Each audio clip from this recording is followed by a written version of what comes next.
Assalamualaikum warahmatullahi wabarakatuh. Ini adalah pernyataan diri dosen dalam unjuk kerja Tridharma Perguruan Tinggi PDD UKT-PT dari unsur pengajaran yang saya pilih, yaitu mata kuliah Desain Pembelajaran Anak Usia Dini. Sebelumnya, izinkan saya mengenalkan diri. Saya Leni Gonadi, dosen pada Departemen Pendidikan Anak Usia Dini Universitas Negeri Malang sejak tahun 2016. Pada tahun ini, alhamdulillah tahun 2025, saya baru saja menyelesaikan tugas belajar S3 dari University Teknologi Malaysia (UTM) dan saat ini dalam proses pengembalian status aktif sebagai dosen di Universitas Negeri Malang. Sedikit bercerita ya, karir saya sebagai pendidik dimulai dari tahun 2007 sampai 2015 sebagai guru dan kepala PAUD. Oleh karena itu,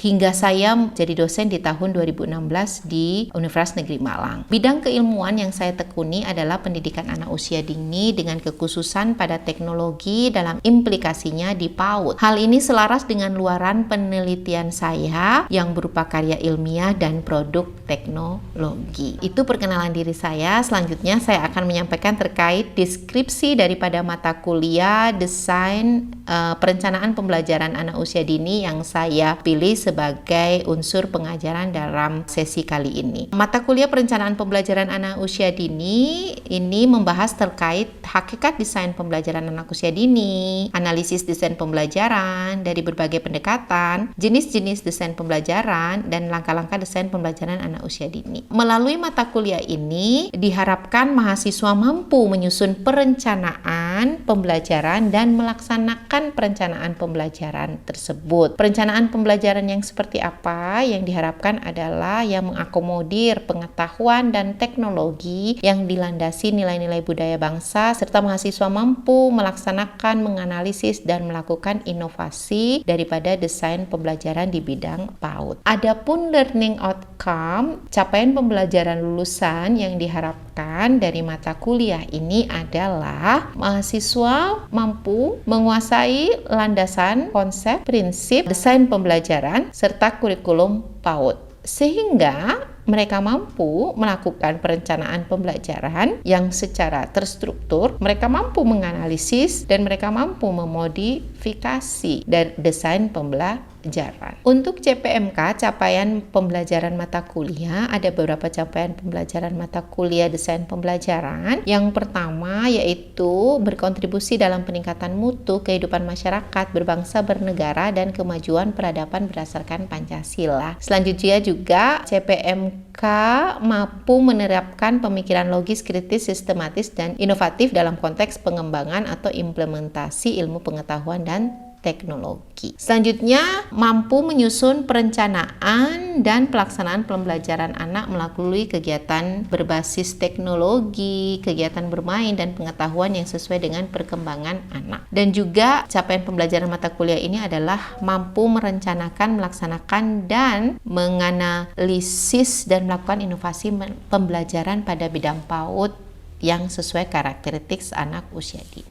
Adapun beberapa materi pembelajaran daripada mata kuliah ini, yang pertama materi terkait pengantar desain pembelajaran dan urgensinya. Selanjutnya materi kualifikasi dan ruang lingkup desain pembelajaran PAUD. Materi selanjutnya yaitu desain pembelajaran berbasis STEAM di PAUD dan desain pembelajaran berbasis teknologi di PAUD, desain pembelajaran berbasis multiple intelligence di PAUD, studi kasus desain pembelajaran di lembaga PAUD, menyusun dan mengevaluasi desain pembelajaran PAUD, dan diakhiri dengan materi implementasi desain pembelajaran PAUD.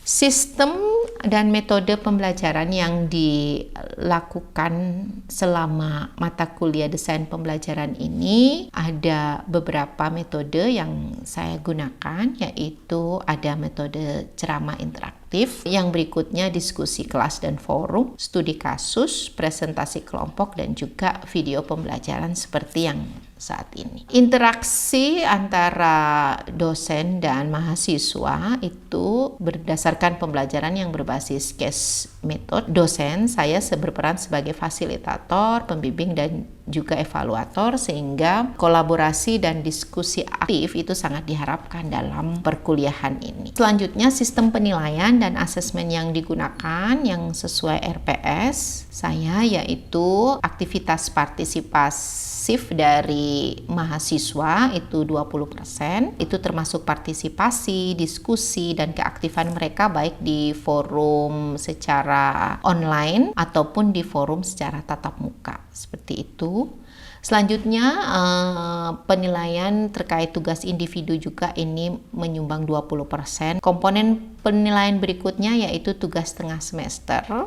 Ini 30%, yaitu terkait studi kasus ya. Dan tugas akhir yaitu menyusun desain pembelajaran PAUD itu 30%.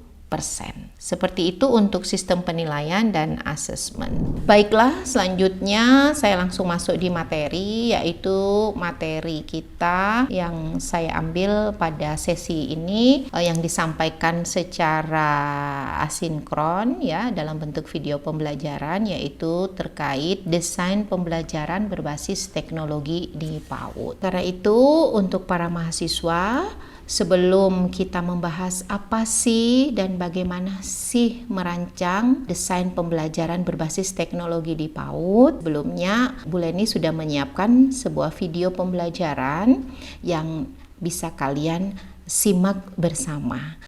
Assalamualaikum warahmatullahi wabarakatuh. Waalaikumsalam. Kami dari kelompok 1 akan mensimulasikan LPP Integrasi Teknologi Pendidikan Anak Usia Dini dengan rentang usia 5-6 tahun dengan topik makhluk hidup dengan menggunakan alat teknologi yaitu tablet. Selamat menyaksikan semuanya. Belajar tentang binatang yang ada di air. Dan gemplon. Teman-teman ada yang tahu nggak binatang yang ada di air itu dari mana aja asalnya? Ada yang di aku hidup di mana? Hidup di sungai. Selain sungai apa? Air tawar. Akuarium. Di empang.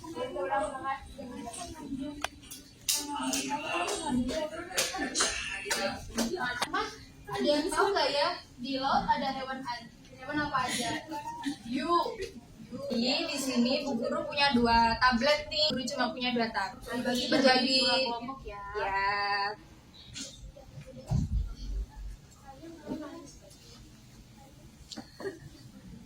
Nah, sekarang dari tablet yang sudah teman-teman pegang, teman-teman boleh menggambar hewan air yang teman-teman ketahui.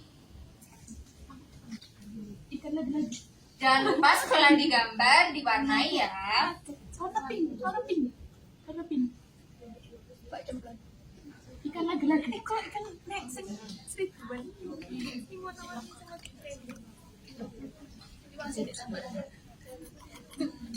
Pak TikTok juga apa-apa.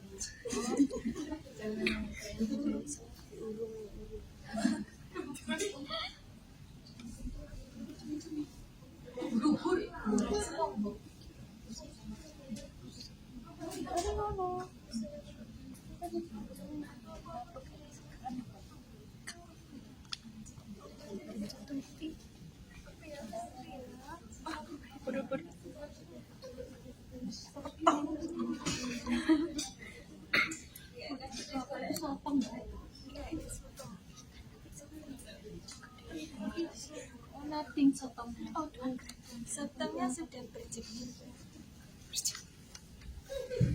Kita tanya sotong kabar.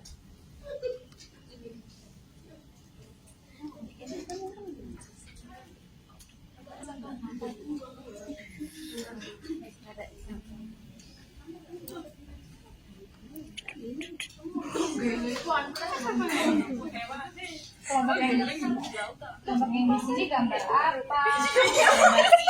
Gambar ikan lele sama Bu. Cedong. Oh, kayaknya Mbak Cynthia suka banget ya sama ikan lele. Ya, soalnya saya suka lihat turunan lele yang di TikTok itu loh Bu. Wah. Kalau kalian gambar apa? Nonton TikTok. Sotong. Suka makan sotong ya? Enggak loh. Aku suka. Coba tuan Ben. Oh, tuanpek. Tuanpek itu hewan apa?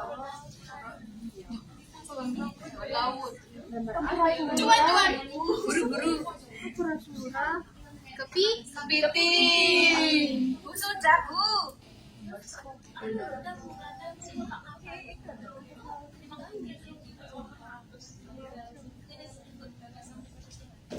Ibu harus gak sih?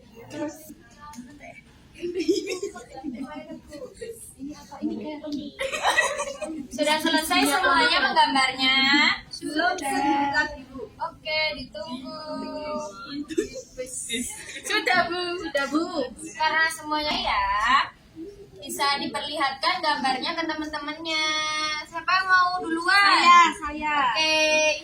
Oke. Di sini aku tadi menggambar ikan lele. Wah, ikan lele sama apa aja? Sama Sudah. apa? Oh, ikan lele aja itu apa di sampingnya ikan lele itu? Nggak tahu Mbak Adis. Itu yang di atas apa itu apa? Nggak tahu ini.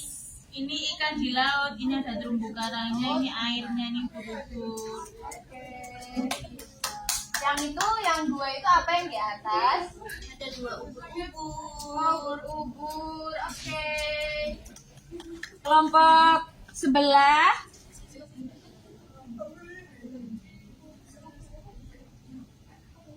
di sini kita menggambar.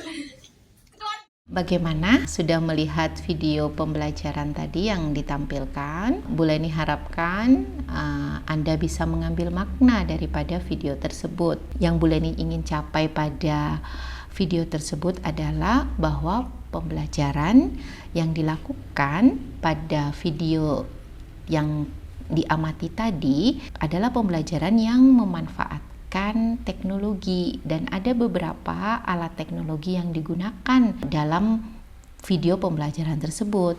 Begitu juga alat dan media berbasis teknologi yang digunakan.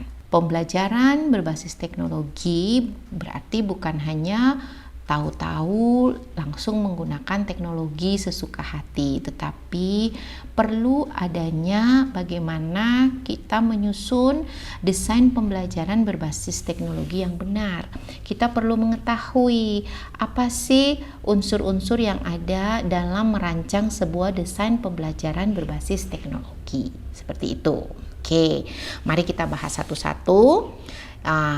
Di sini telah Bu Leni rangkum ada beberapa unsur penting dalam sebuah desain pembelajaran. Yang pertama adalah apa yang dinamakan tujuan pembelajaran. Bagaimana menentukan tujuan pembelajaran?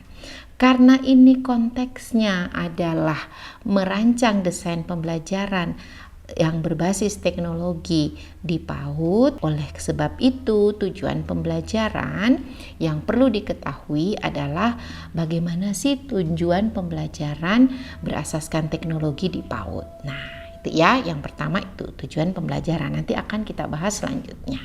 Yang berikutnya, unsur berikutnya yang penting dalam sebuah desain pembelajaran yaitu yang namanya strategi dan metode pembelajaran. Berikutnya ada yang namanya media pembelajaran. Yang berikutnya ada alat penilaian. Keempat unsur ini perlu benar-benar dipahami sebelum menghasilkan suatu desain pembelajaran yang sesuai. Selanjutnya kita bahas satu-satu ya. Yang pertama terkait dengan tujuan pembelajaran. Bagaimana ya menentukan tujuan pembelajaran, khususnya dalam konteks pendidikan anak usia dini, di mana tujuan pembelajaran dalam penggunaan alat teknologi, penggunaan media teknologi di PAUD. Oleh karena itu, tidak serta-merta, oh ya sudah tujuan pembelajarannya hanya untuk mengenalkan saja. Oleh karena itu, Bu Leni akan menyampaikan apa sih tujuan pembelajaran khususnya alat teknologi. Tapi sebelum itu perlu diketahui dulu alat teknologi itu apa saja yang bisa dimanfaatkan proses pembelajaran di pendidikan anak usia dini ya. Seperti di video tadi, Kita bisa lihat ada laptop ya, ada handphone juga yang digunakan ya. Itu berupa alat-alat teknologi, ada kamera, itu adalah alat-alat teknologi. Sebelum kita menuju membahas apa sih tujuan pembelajaran teknologi bagi anak usia dini, ada beberapa hal yang perlu kalian ketahui. Yang pertama itu tentang standar teknologi bagi anak usia dini. Ini perlu diketahui sebelum kita menentukan tujuan pembelajaran. Adapun standar teknologi bagi anak usia dini telah dirumuskan ya dalam International Society for Technology in Education di tahun 2022, bahwa standar kemampuan teknologi anak usia dini itu ada beberapa kategori, yang mana kategori ini menjadikan bagaimana tujuan pembelajaran alat teknologi diterapkan di pendidikan anak usia dini. Ada 6 kategori yang perlu kita ketahui. Kategori pertama adalah yang namanya konsep dan pengoperasian dasar teknologi. Indikator capaian kemampuan teknologi daripada kategori konsep dan pengoperasian dasar teknologi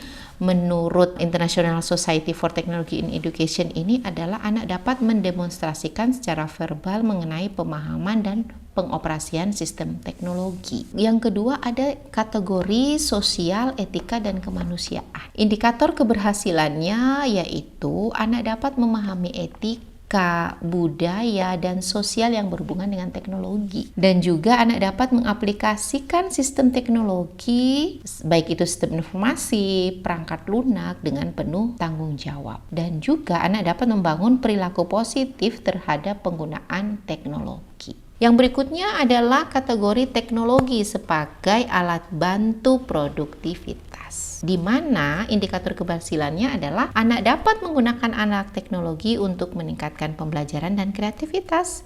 Anak menggunakan alat teknologi dan untuk berkolaborasi untuk menghasilkan karya. Kategori keempat adalah teknologi sebagai alat bantu komunikasi. Di sini capaian pembelajarannya adalah anak dapat menggunakan alat telekomunikasi untuk berkolaborasi, berinteraksi, menampilkan dengan baik dengan teman sebaya dan juga khalayak luas. Capaian berikutnya dari kategori teknologi sebagai alat bantu komunikasi yaitu anak menggunakan berbagai media dan platform untuk menyampaikan informasi dan ide. Kategori kelima yaitu teknologi sebagai alat bantu penelitian, di mana anak menggunakan teknologi untuk mencari, untuk mengumpulkan informasi dari berbagai sumber. Sebenarnya sudah dirumuskan bahwa standar teknologi untuk anak usia dini itu, ya ini sebaiknya teknologi itu juga sebagai alat bantu penelitian ya. Untuk anak-anak dari usia dini sudah diajak untuk berpikir kritis. Kategori keenam yaitu teknologi sebagai alat bantu untuk pemecahan masalah dan pengambilan keputusan, di mana capaian keberhasilannya yaitu anak mampu menggunakan sumber teknologi untuk memecahkan masalah dan membuat keputusan yang tepat. Dan juga anak menggunakan teknologi dalam pengembangan strategi dan memecahkan masalah di dunia nyata. Itu 6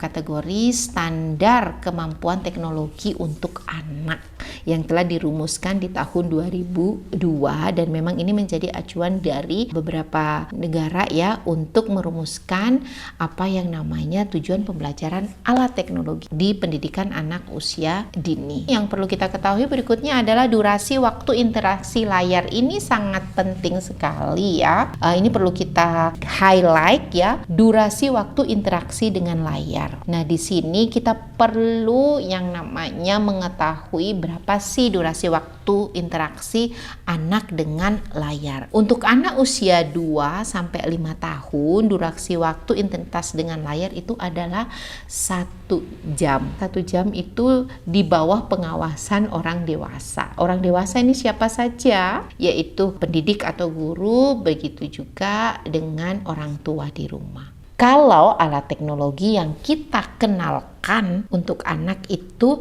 harus ada interaksi dengan layar, seperti itu. Tapi kalau ada alat teknologi yang memang anak menggunakan, itu tidak apa-apa. Dan yang ketiga yang perlu diperhatikan, yang perlu diketahui sebelum kita mengetahui merumuskan tujuan pembelajaran, yaitu yang namanya tingkat capaian perkembangan anak. Nah, disinilah tingkat capaian perkembangan anak ini berbagai teori-teori dasar dari pendidikan anak usia dini perlu kita ketahui, seperti teori perkembangan kognitif oleh Piaget, teori perkembangan sosial emosional oleh Vygotsky, seperti itu. Dan bagaimana tingkat capaian perkembangan bahasa anak, fisik motorik anak, seperti itu kita perlu ketahui sebelum merumuskan apa yang namanya tujuan pembelajaran alat teknologi di pendidikan anak usia dini. Selanjutnya, apa sih sebenarnya tujuan pembelajaran alat teknologi di PAUD yang perlu kita ketahui? Secara garis besar ini ada 8 ya tujuan pembelajaran alat teknologi di PAUD yang perlu Anda ketahui. Yang pertama itu adalah anak mengenal perangkat keras teknologi,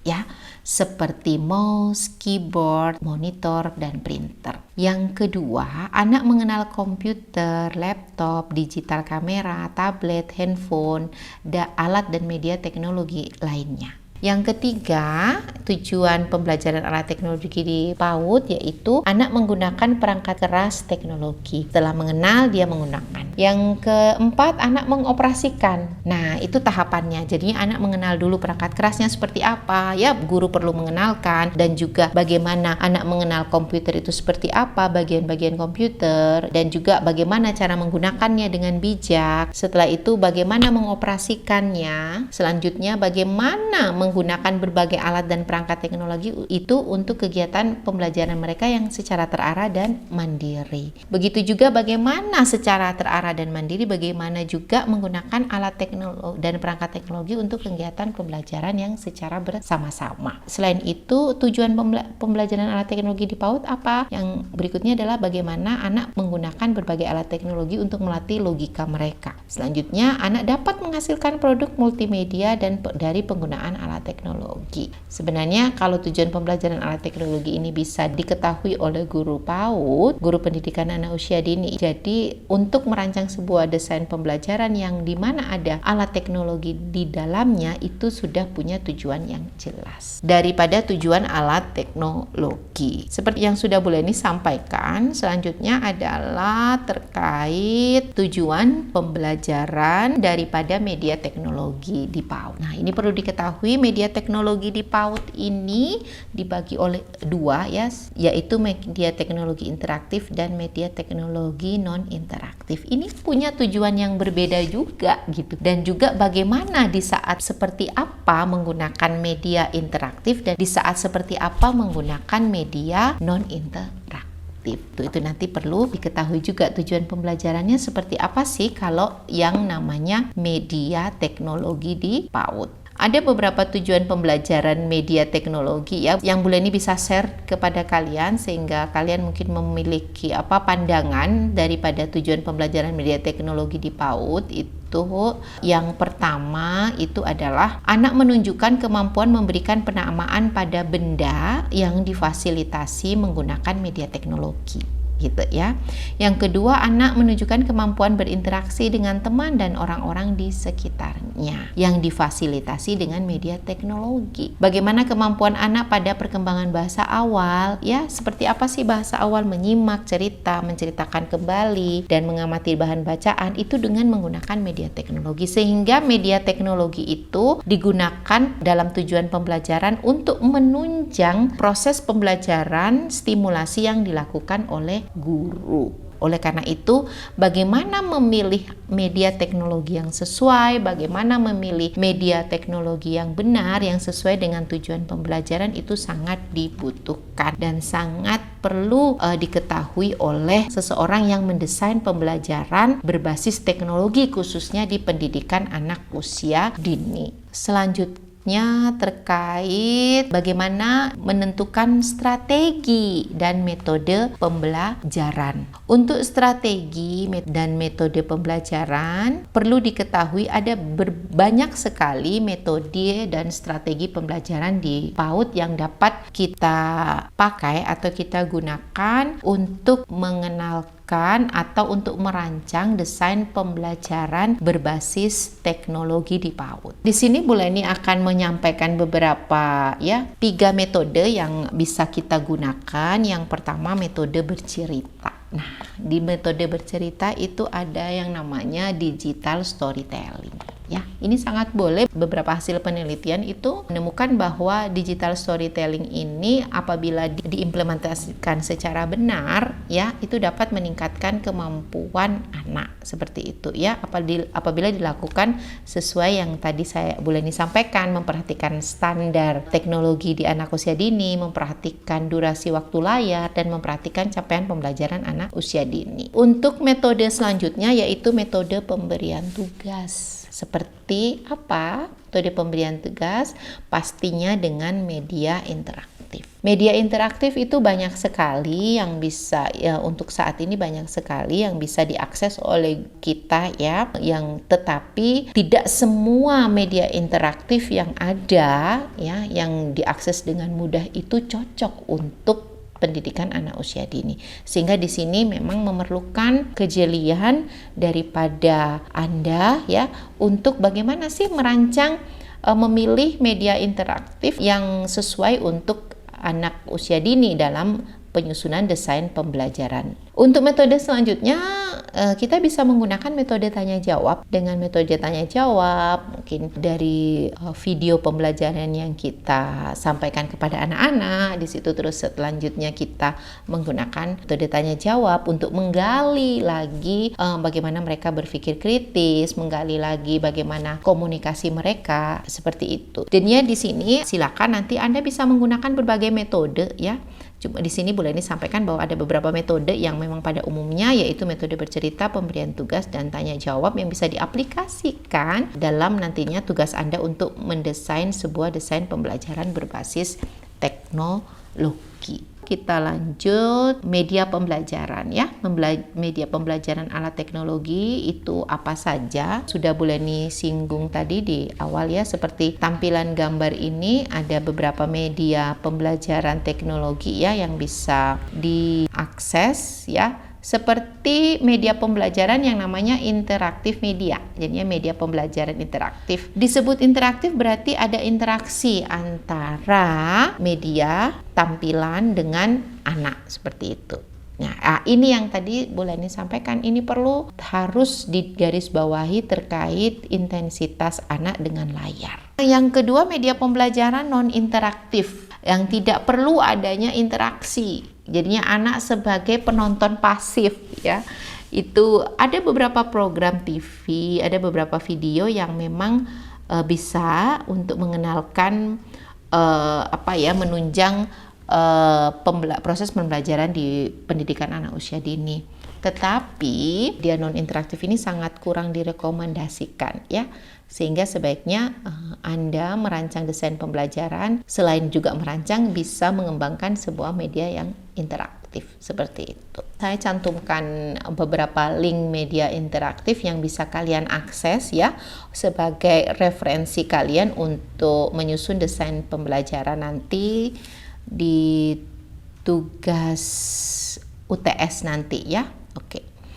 Terkait dengan unsur yang berikutnya selain media adalah alat teknologi di PAUD yang bisa digunakan seperti ini, ya, interaktif whiteboard. Selanjutnya setelah mendengarkan pemaparan Bu Leni tadi, ya, terkait bagaimana sih menyusun desain pembelajaran teknologi untuk anak usia dini, Bu Leni akan sampaikan untuk tugas, ya, untuk tugas minggu depan yang bisa kalian selesaikan, yaitu tugas studi kasus, itu menganalisis 3 video pembelajaran dari unsur-unsur desain pembelajaran integrasi teknologi di PAUD. Ada 3 video pembelajaran yang sudah Bu Leni sematkan. Silakan nanti Anda mengakses video tersebut dan Anda menganalisis dari unsur-unsur desain pembelajaran integrasi teknologi sesuai materi hari ini. Selanjutnya, Anda memilih salah satu video pembelajaran dan menyusun desain pembelajaran integrasi teknologi yang sesuai dengan video pembelajaran yang Anda pilih. ya. Ini tugas individu, silakan Anda analisis ya dari 3 video itu. Selanjutnya juga memilih salah satu video pembelajaran. Kedalaman analisis kalian menjadi poin penting dalam penilaian ya, sehingga silakan disimak dengan baik 3 video pembelajaran tersebut, karena itu ada 3 video yang berbeda, sehingga silakan pastinya nanti hasil analisisnya juga berbeda. Itu materi dari Bu Leni untuk saat ini. Semoga menginspirasi kalian semua untuk bisa menyusun desain pembelajaran integrasi teknologi di PAUD dan juga bisa menambahkan pengetahuan bagi kalian sehingga kalian dapat menghasilkan desain pembelajaran integrasi teknologi yang sesuai. Mungkin itu dari Bu Leni. Semoga bermanfaat materi hari ini. Salam sehat selalu untuk semuanya dan terima kasih. Wassalamualaikum warahmatullahi wabarakatuh.